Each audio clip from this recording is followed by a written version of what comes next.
So in a scenario where there's a liver injury, there's an injury to someone's liver, what could be the possible complications? Alright, complications is like the effects of any injury on the body. Alright, so in a scenario where there's liver injury, what could be the possible complications?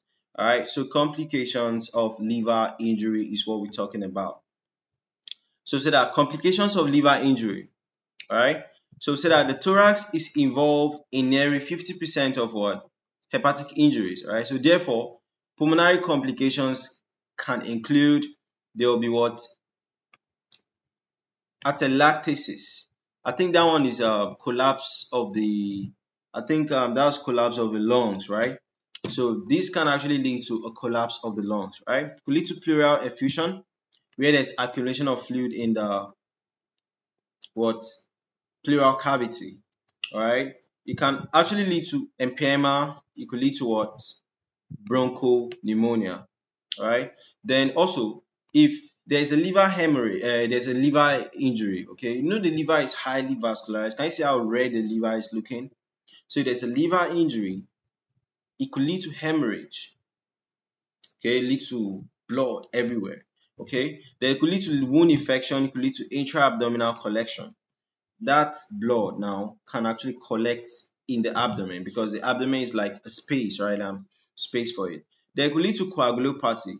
That's when the person will be having problems with how their blood is coagulating.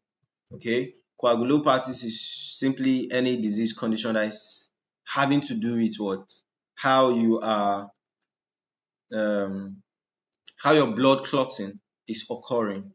Okay, then other complications could lead to of liver injuries could be what? Hypoglycemia. That means glucose levels in the body will now be reduced. All right.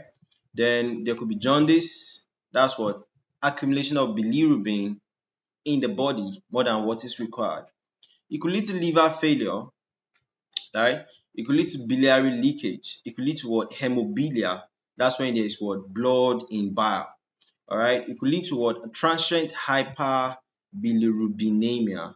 All right, and this can last for about 2 to 3 weeks due to obstructions of the ducts from edema.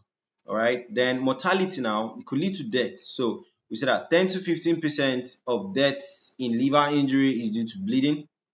Okay, it's due to sepsis and other injuries. Okay, that could come from this. All right, so these are the possible complications of liver injuries if they are there at all. Okay.